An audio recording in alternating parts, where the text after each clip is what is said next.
Bueno, muy buenos días para todos. Les damos la bienvenida a este conversatorio sobre el documental Pablus Gallinazo, documental dirigido por Alberto Gómez Peña.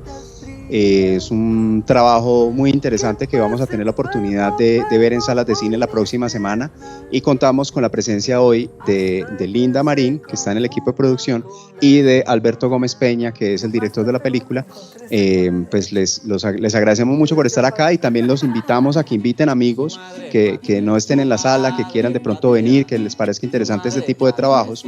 Es un trabajo muy interesante, sobre todo en los momentos actuales del país, en todo lo que ocurrió con el tema del movimiento de la protesta social hace el año pasado y el año antepasado. Pues creo que las personas que estén interesados en este tipo de temas, de las películas con contenido social, pues pueden realmente valorar bastante esta película que va a entrar a cartelera la próxima semana. Pablus Gallinazo, en mi infancia fue ese primer cancionero, una flor para mascar, la mula revolucionaria.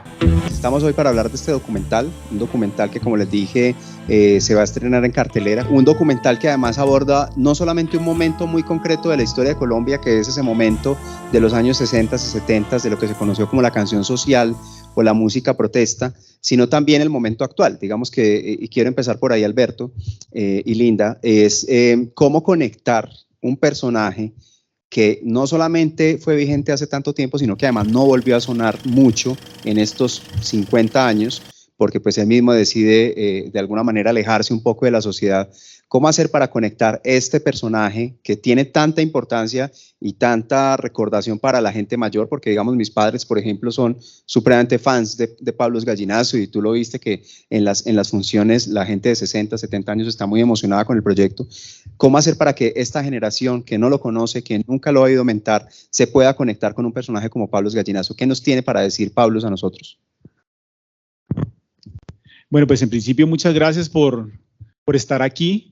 Yo de Pablus solo comencé una canción. Es que Pablus fue muy importante y muy famoso, pero para la gente que critica tiene 70 y 80 años. O sea, eso ya pasó hace ratico. A mí no me tocó para nada, yo tengo 41.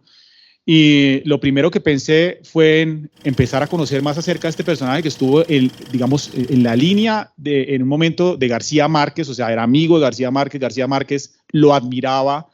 Fue de alguna manera el propulsor de la carrera de Carlos Vives. Fue un personaje muy importante y estaba completamente escondido, ¿sí? Escondido en mi tierra. Yo soy de Santander, estaba por allá perdido en un barrio, y Dago García es quien tiene la idea de hacer un documental. O sea, él no tenía, digamos, la idea de estructurarlo del guión, no se quería tal vez meter en eso, pero sí quería que alguien, ojalá de la tierra de él, un realizador, rescatara su legado. Y ahí es cuando yo entro y le propongo un guión, y desde un principio establezco precisamente un puente con un personaje que para nosotros en Santander es muy querido, y para algunas personas también aquí en Colombia, en Bogotá, que se llama Edson Belandia, el de Belandia y la Tigra, también piedecuestano, un cantante de música protesta. Y en la primera versión de guión, yo lo que propongo es que haya como un traspaso del legado de Pablus Gallinazo hacia Edson Belandia.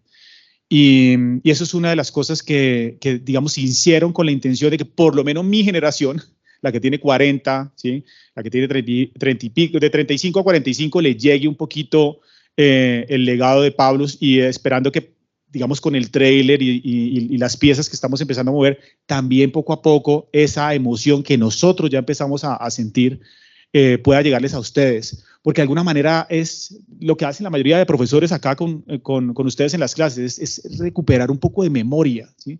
Hay muchas cosas que se han hecho aquí en Colombia, en lo audiovisual, que valen muchísimo la pena. Este personaje ya vale mucho la pena, y hoy está más vigente que nunca por el gobierno que en este momento estamos teniendo. Toda la línea social y contestataria que se inicia, digamos, en los 60s, tiene que ver con el nadaísmo, que es un grupo de gente muy cansada del sistema político de esa época, que empieza a expresarse a través de la poesía, la literatura y la música.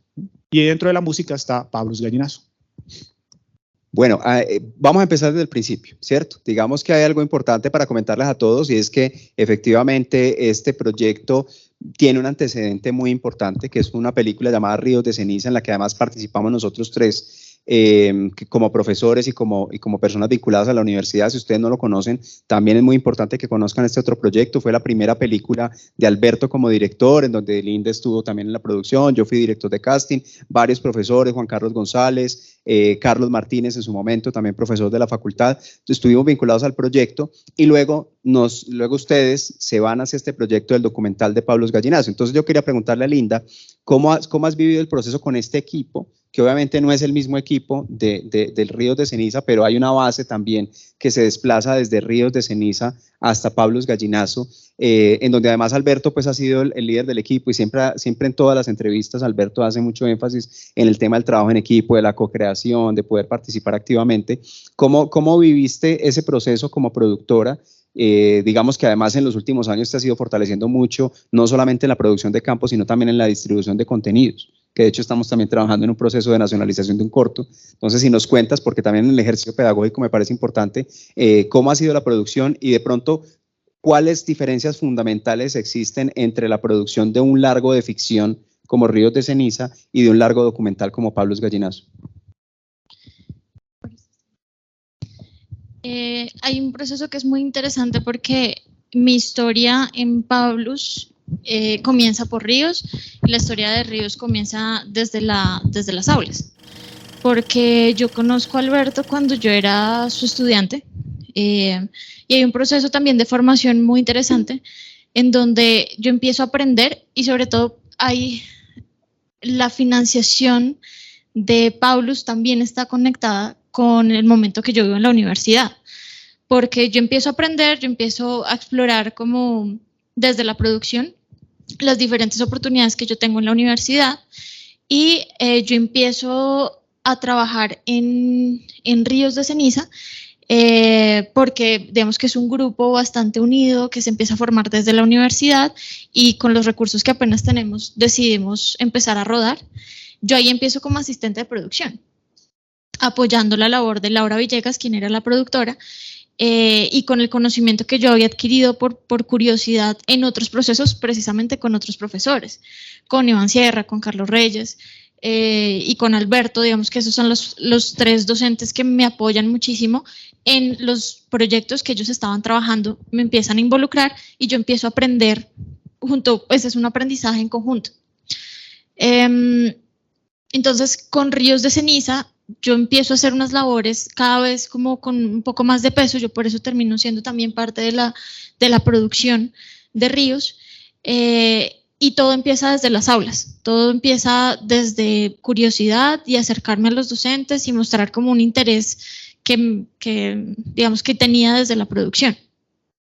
Ya con Pablos, creo que me parece que Pablos está involucrado parte del proceso de Ríos. O sea, nosotros a Pablos nos llamaron por la película, por Ríos de Ceniza, porque había un realizador que había hecho cine en Santander, y por eso es que nos llaman Dago como a trabajar en este equipo. Y de nuevo, pues Alberto pone la confianza en mí para realizar y apoyar la producción, y pues toda la parte de, sobre todo legal, burocrática, logística que implica la producción. Hubo varios retos porque yo no estaba en Santander. A diferencia de Ríos, yo voy a Santander y rodamos todos, pero en este caso estamos en plena pandemia. Estamos todos encerrados y la producción, en mi caso, se hace desde casa, junto con el apoyo de todo el equipo de producción de Dago, pues que ya tiene una maquinaria. Y lo interesante es que este proyecto se financia con ley de cine. Y para hacer ley de cine toca hacer un proceso, que ya le hemos hablado en clase, proyecto nacional, y yo ya sabía y tenía conocimiento de proyecto nacional porque mi tesis de grado de la universidad yo la había intentado financiar con ley de cine. Entonces yo, cuando empiezo, yo ya tenía unas bases muy sólidas durante el proceso, y eso me ayuda como a no estar del todo como en un total desconocimiento sobre los procesos. Por supuesto que son procesos demasiado distintos, porque con Ríos de Ceniza no había un peso, y era como el apoyo en grupo, que siempre es importante, y digamos que los fondos no habían recursos suficientes en parte, y en este caso, pues Dago estaba poniendo toda la financiación y pues por supuesto que es un proceso muy, muy distinto en donde ya también se ven involucrados leyes de cine, como toda la burocracia. Entonces sí son procesos muy distintos y claro, de la ficción al documental también hay un proceso muy distinto desde la realización como desde la producción. En donde en producción, en ficción teníamos un guión, sabíamos cómo se iba, pues hay mucho control sobre la historia y sobre lo que va a pasar. Con el documental no. Y un poco, claro, desde mi producción, desde la casa, era ¿y hoy qué pasó? ¿Qué canciones necesitamos? ¿Cómo está funcionando el rodaje? Y era muy difícil porque yo, por ejemplo, el personaje lo voy conociendo a través de mi casa, con las llamadas con la esposa, un personaje que yo no conozco y con el material que a mí me va llegando. Y creo que ese personaje también se va descubriendo, creo yo, desde la dirección, desde lo que el personaje mismo va creando y uno va tomando y va recopilando. Entonces son procesos muy, muy distintos desde la producción y seguramente desde la dirección. Bueno, para continuar con el germen del proyecto, pues evidentemente varias veces se ha mencionado aquí el nombre de Dago García, que además Karen, que hace parte del equipo de Dago, nos acompaña hoy. Y esto es interesante decirlo porque para mucha gente en Colombia, Dago García es sinónimo del paseo, ¿no? Y de las películas más comerciales de comedia. Pero también hay una faceta de Dago García Producciones que es muy interesante, que yo siempre la he resaltado, y es que él también ha financiado proyectos como El Olvido que Seremos, como El Abrazo de la Serpiente, proyectos pues que realmente han sido de otro corte y para otro tipo de público, y él decide pues financiar un documental sobre este personaje que muy poca gente conoce, pues una opción que uno podría decir que es hasta cierto punto riesgosa, que como hemos dicho, pues evidentemente está muy conectado además con un momento muy coyuntural y muy concreto del cine colombiano actual. Entonces hablemos un poquito, Alberto, de ese momento en el que Dago, que es realmente quien primero se interesa por el personaje, quien lleva un rato buscando, se pone en contacto con ustedes y les dice, oiga, yo quiero que hablemos de este personaje, quiero que resaltemos ese legado de Pablo Gallinazo para la historia de Colombia y de la cultura colombiana. ¿Cómo fue ese primer momento y digamos cuál era la idea inicial? Y de una vez conectémoslo con qué pasó con ese proyecto y con él, o sea, ¿cómo está Dago frente al proyecto? ¿Le gustó, no le gustó?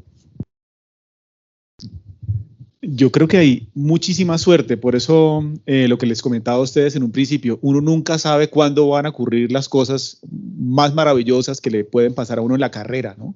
Yo estaba en Bucaramanga, terminando este proceso de Ríos de Ceniza y realmente no es que me busquen a mí, o sea, en Santander hay directores en este momento con mucho más prestigio que yo, con más recorrido. Sencillamente hay una persona que se entera que hay un realizador, en ese momento estaba viendo mucha prensa, de hecho Jerónimo nos ayudaba un montón con ese tema. Es probable que mucho tenga que ver con el trabajo que hizo Jerónimo en las redes, ¿sí? Entonces hay un tipo que no me conoce y simplemente se contacta y me dice, oiga, estoy enterado que usted está terminando una película, Dago está buscando un realizador santandereano para ver si se le mide hacer una propuesta, en ese caso de la película una película acerca de Pablo Gallinazo, a ver si pues escribe un guión y me lo pasa. Yo me acuerdo que eso era diciembre 2019, 2018. Diciembre de 2019, diciembre de 2019. Entonces yo le dije, listo, pues ¿cuánto tiempo me da? No, pues es un guión de documental, o sea, es diferente al de un largometraje, tiene 1 mes y medio, hágale. Entonces listo, perfecto. Yo lo envío al mes y medio y me quedo a la espera porque pues yo me imagino que ellos están haciendo otras búsquedas. Y me llama y me dice que Dago le va a hacer un pitch y que va a ser por un Meet o un Zoom, una cosa de estas. Entonces nos conectamos y yo dije, bueno, ya está al estilo Rocky, ¿no? o Eminem en 8 Mile. O sea, esta es la oportunidad, o sea, hay que lograrla aquí, o sea, hay que poder lograr esta película. Y en ese pitch hablo como si fuera Jerónimo Rivera. Hablo como y muy empático. Creo que logro que Dago entienda la idea y después de terminar eso me dice de una, listo, hagámosle. Yo, wow, listo, pues de una. Y como pasan todas las películas buenas, cuando comienza algo, enseguida viene el giro y el giro no necesariamente posibilita algo mejor, sino que es un obstáculo, ¿no? Que hay que vencer. Y viene el giro de la pandemia. Entonces estamos ahí, entra la pandemia, no hay película preciso. Cuando Linda y yo por primera vez en la vida podemos hacer una película presupuesto, resulta que no se puede todavía. Y en el encierro, pues me pongo a reescribir el guión. Y el guión cambia bastante, ¿sí? Pues por supuesto yo como guionista siempre estoy pensando que mi último guión es en la sala de montaje y afortunadamente he contado con montajistas muy buenos y además muy tolerantes. Entonces, en esa propuesta de guión yo cambio varias cosas con la pandemia, como por ejemplo la película involucraba un concierto, ¿sí? Con un montón de gente que pues no se podía en plena pandemia. Entonces, ¿por qué cambio ese concierto? Por un videoclip.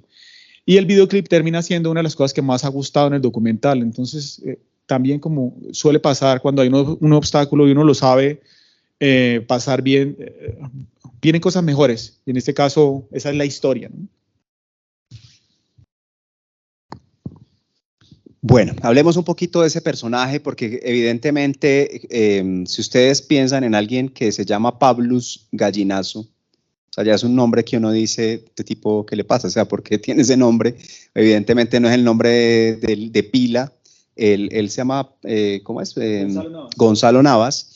Pero pues evidentemente se pone ese nombre porque pues es un tipo asociado al surrealismo, al nadaísmo de los años 70, amigo de Gonzalo Arango, uno de los fundadores de este movimiento, que si no lo saben, pues un movimiento muy importante de la época, contestatario, rebelde, un tipo que se conecta inclusive con la canción social chilena, con personajes como Violeta Parra, como Mercedes Sosa, o sea, un personaje realmente muy, muy relevante acá en Colombia con Ana y Jaime, bueno, un movimiento Piero, un movimiento gigante, que pues estaba muy a tono con la rebeldía de los años 60, ¿no? Que pues mirándolo históricamente acababa de pasar la Revolución Cubana en el 59 y pues los estudiantes pensaban que la revolución estaba a la vuelta de la esquina y que había que hacerla y que había que ir inclusive a la guerrilla, que no tenía las connotaciones que ha tenido en las últimas décadas, pues era un tema muy idealista.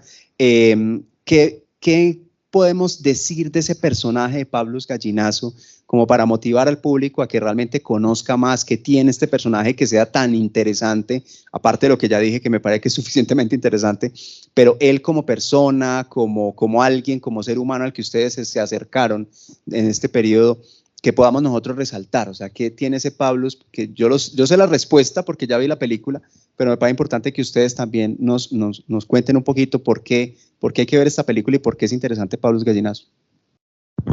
Te voy a responder como responde Edson Belandia en la película. Él dice, es una ave rara, mano, y de esas no hay tanto. Bueno, Edson Belandia, de hecho, es un personaje tan atractivo como el mismo Pavlus, pero Pavlus realmente es un tipo muy atípico. O sea, es una persona que, viniendo de una familia relativamente acomodada en Bucaramanga, decide irse con mucha valentía por sus ideales y empieza a hacer muchas renuncias, porque pues en esa época Pavlus de alguna manera se vuelve un participante importante de la guerrilla en Colombia. De hecho, a él le decían el comandante. Y el himno de muchas guerrillas eran las canciones de Pavlus. Pavlus estaba completamente comprometido con la causa. Él, como muchos de esa época, muy comprometidos con la izquierda y con el valor de las guerrillas, así como, digamos, lo fue Silvio Rodríguez. Silvio creo que sigue con esa línea sin mucho problema, pero a Pablo le pasó algo muy parecido a lo de Sergio Cabrera, ¿no? Que yo hace poquito me leí un libro de Juan Gabriel Vázquez que se llama Volver la vista atrás, de Sergio Cabrera, que también fue guerrillero. Muy buen el libro, de paso lo recomiendo.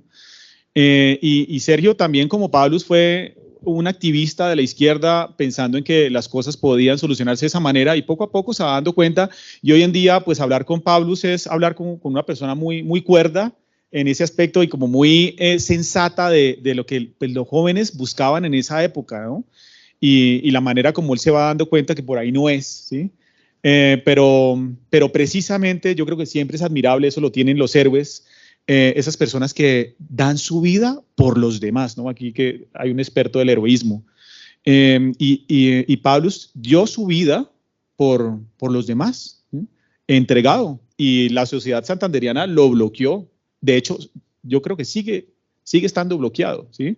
Nunca lo llegaron a perdonar por completo. Entonces, por eso me parece que es muy atractivo. O sea, ver el documental es conocer a un héroe para mí.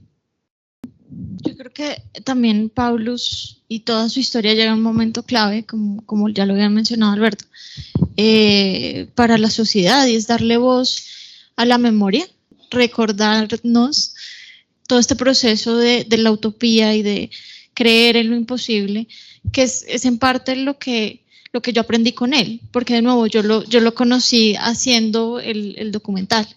Y de nuevo desde la distancia, yo a él lo conozco por primera vez en el FICSI, y mi relación con él es a través de su esposa, lo cual también es muy interesante porque su esposa Tita es un personaje muy muy importante a lo largo del camino, y creo que para mí es ese aprendizaje, es darle voz a la historia y entender también las canciones que son muy importantes, y la historia de Edson, de Andrea Echeverry, incluso por ahí aparece Carlos Vives, que es esta historia de su música.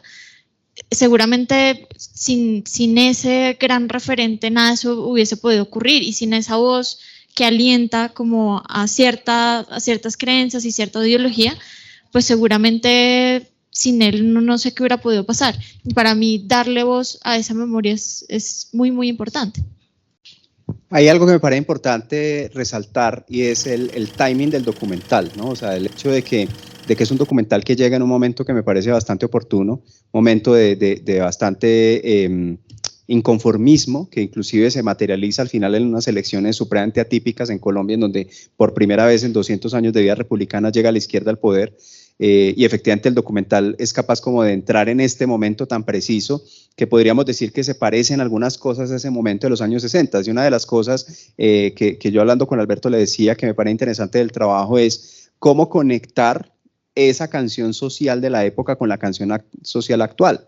Y entonces hablábamos de grupos como Alcolíricos, hablábamos de Belandia, hablábamos de Andrea Echeverry. No sé si a ustedes les suenan esos nombres, Doctor Crápula, ¿les suenan los nombres? Bueno, que fueron nombres que además en todo el movimiento de protesta de los últimos años salieron, ¿no? Salieron las canciones y la gente empezó a popularizarlas. La que aparece por ahí de su madre patria, que yo la vi un montón de veces en redes sociales. En Chile exactamente lo mismo, Prisioneros, con el baile de los que sobra, el himno del movimiento social en Chile. Cuéntanos un poquito, Alberto, cómo fue esa conexión con Belandia, con Andrea Echeverry, que son personajes muy importantes, que son de alguna manera influencers en el sentido de esta inconformidad, sobre todo con los gobiernos de derecha en Colombia, y pues cuál fue el papel de ellos dentro de la película. La conexión fue mucho más fácil de lo que yo pensaba. Cuando yo llamo a Belandia, en esa época no éramos muy cercanos, después nos volvimos muy amigos. Le digo, oiga, yo estoy comenzando a hacer una película y lo tengo usted en el guión, porque Belandia está en la primera versión de guión. Y cuando me reúno con él la primera vez, me dice, de una, ¿sí? O sea, en ningún momento me dice, lo voy a pensar, sino antes estaba súper agradecido, y no conocía a Pablus. O sea, eso era lo otro, que también el documental sirve para que ellos se conozcan, lo cual me parecía súper extraño.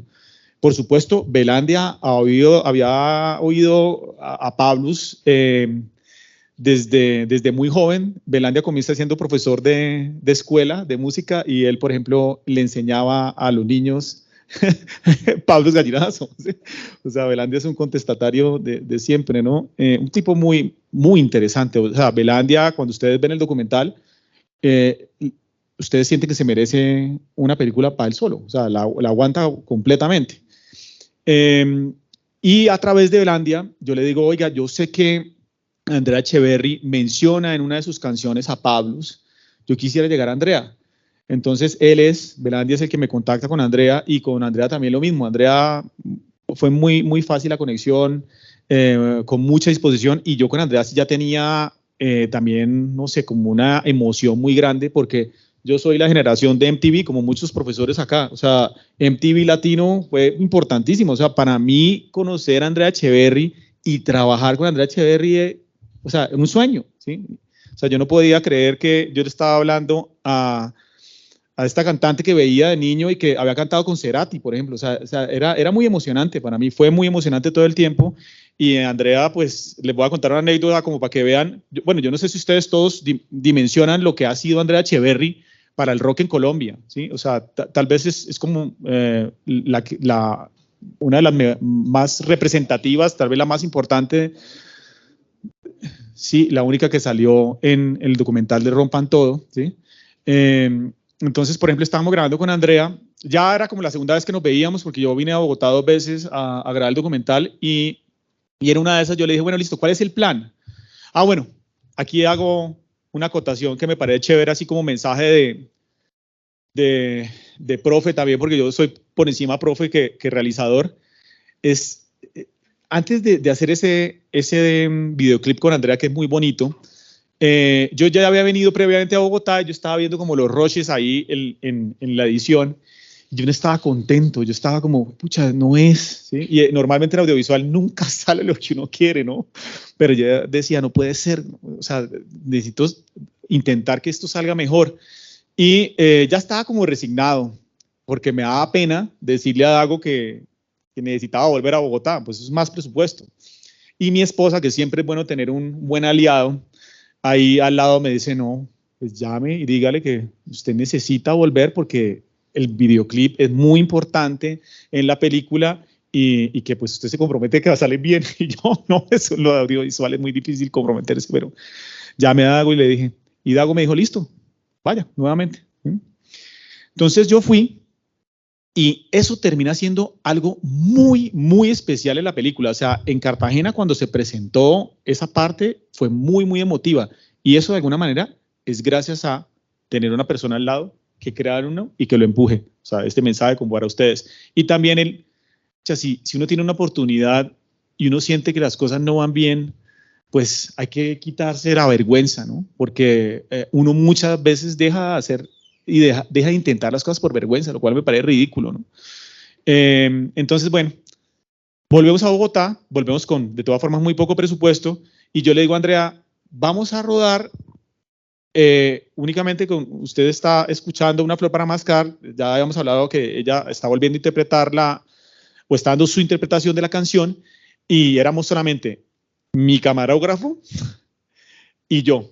No había nada de más. O sea, cuando ustedes ven el videoclip, se siente que hay un presupuesto el berraco. Es impresionante, ¿sí? Y todo por la flexibilidad también de Andrea. Estamos rodando en la Caracas, ella va caminando, ¿sí? Al lado del Transmilenio. Cuando yo oigo por allá una manifestación arriba, yo digo, uy, manifestación, esto tiene que ver mucho con la película.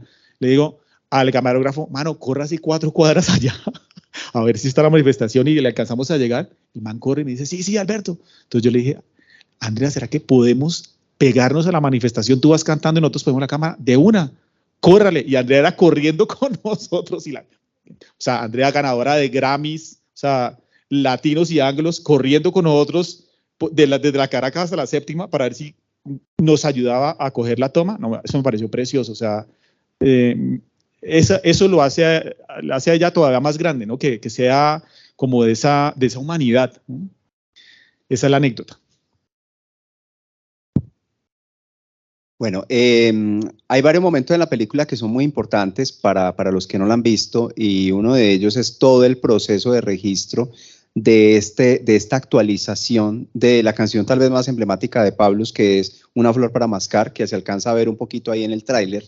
Y es que efectivamente hay un grupo de músicos que se comprometen bajo las órdenes del maestro, recuérdame el nombre, del maestro Adolfo Hernández, maestro santanderiano, que hacen un nuevo arreglo para actualizar la canción, ¿no? Para que esta canción de Una flor para mascar, que se grabó en condiciones pues muy, muy precarias para la época pues de los años 70, creo que es, pues actualizarla y traerla a unos sonidos mucho más actuales, además en la voz de estos dos personajes tan importantes como Belandia y Andrea Echeverry. Y hay un proceso completo que inclusive es mucho de ello por Zoom, porque estaban en momentos duros de la pandemia, para conectar todos estos músicos. Y hay una escena muy bonita que a mí es de mis favoritas en la película, que es el momento en el que Pavlos ve a estas nuevas generaciones interpretando o reinterpretando la canción de Una flor para mascar. Entonces quisiera que nos centráramos un momento en esa canción, en esa letra de la canción, que además tiene una frase que me parece, cuando uno la vuelve a ver, porque es una canción que yo escuchaba toda la vida por mis papás, pero cuando uno vuelve a verla y a escucharla en la película, y dice: el reloj se ha dañado, pero el hambre despierta, que es una línea supremamente dura, ¿sí? Cuéntenos un poquito, empecemos esta vez por Linda, sobre esta canción, este proceso, este montón de voluntades que ustedes de alguna manera logran unir alrededor de la canción y de Pavlos Gallinazo. Me hiciste recordar que hace poco le hicieron una entrevista a la ministra Yamid, precisamente con esa canción, ¿no? Patricia Ariza. Sí, y claro, de nuevo es un momento de su vida. Eso yo también lo aprendí como a lo largo de este camino, en donde que él vivía en Chile, y dentro de estas conversaciones también con Tita, y aprender como de la historia de él. Hay una historia que uno desconoce, por eso también aplaudo y me parece tan importante como reflexionar acerca de esta memoria, donde había mucha hambre y donde él cuenta también que tenían que comer lo que había, y por eso se llama Una flor para mascar, porque tenían que comer. Él habla de una flor, Perales.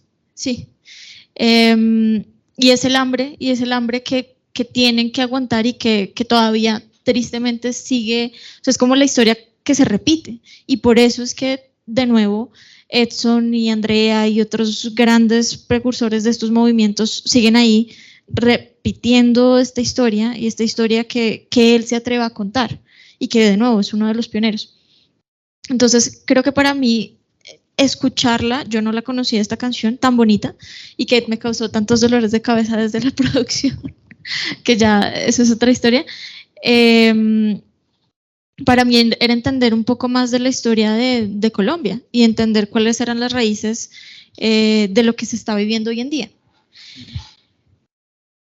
Luego después les cuento la historia de los derechos de la música, que creo que también es los derechos de la música. Fue un camino complejo, porque por acá aprovecho que hay estudiantes de mi clase, y sobre la importancia de entender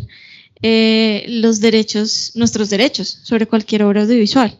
Incluso lo menciona Pavlos en esta entrevista, y es que pues hay unos derechos que toca buscar para tenerlos y para poderlos utilizar.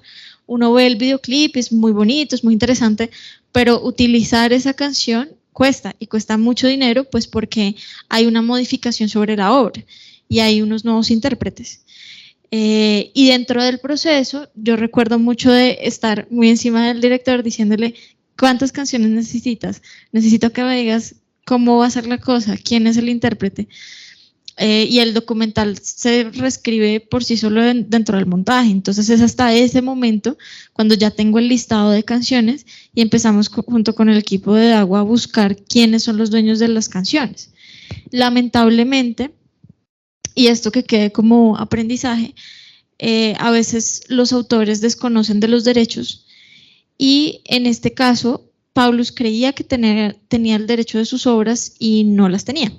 Los derechos los tenían las disqueras.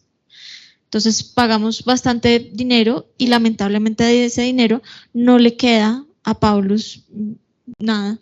Vemos que no hay una entrega, y fue bastante dinero. Creo que es el proporcional a lo que costó la producción, que eso es mucho dinero.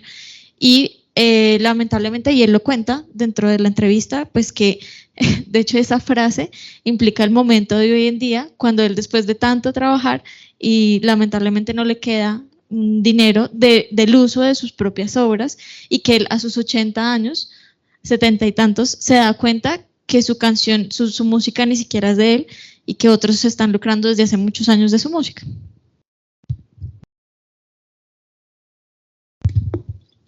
Bueno, para que vamos entrando ya a la parte de las preguntas del público, simplemente preguntar ¿qué significa este documental para cada uno de ustedes? O sea, en su carrera profesional, en el recorrido que llevan, ¿qué significa haberse acercado a este personaje, haberse acercado a esta temática, a esta música, en este momento puntual de Colombia? ¿Cuál es el significado de Paulus Gallinazo para Alberto y para Linda?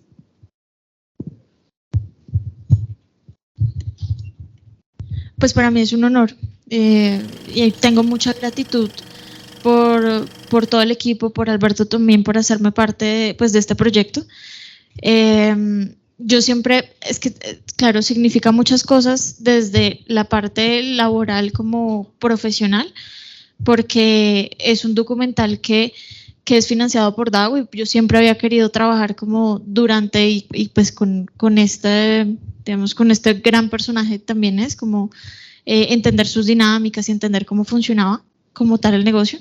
Y adicional a eso, es un honor como hacer posible y ese honor en vida a ese personaje tan importante y también entender las raíces y la memoria y darle voz a la memoria, me parece que tengo mucha gratitud con ese proceso y con ese documental.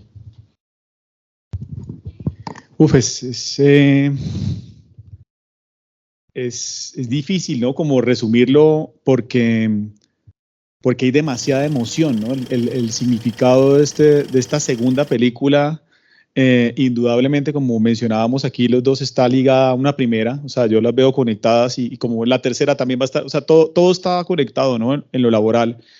Pero sobre todo siento mucho agradecimiento porque creo que, por supuesto, siempre hay un porcentaje de suerte, pero para que esa suerte le llegue a uno tiene que estar haciendo cosas.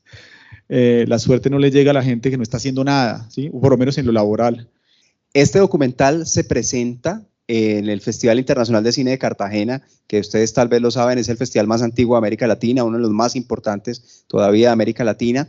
Y además Alberto allí tuvo algo que yo se lo he dicho, no es fácil y creo que pocos lo han logrado, y es tener 2 películas en el FICSI, ¿no? Tuvo el documental y tuvo también Ríos de Ceniza, que es una gran proeza, y allí tuvo una recepción bastante buena. Yo tuve la oportunidad de ver la película por primera vez allí en el festival, y pues la recepción fue tremenda, y muchas personas importantes de la industria audiovisual pues se han acercado a Alberto en los últimos meses pues a comentarle su emoción al ver la película. Como siempre, los invito a que se suscriban a nuestro canal, a que activen las notificaciones y a que compartan con sus amigos este contenido para que nuestra comunidad de amigos del cine siga siendo cada vez más grande.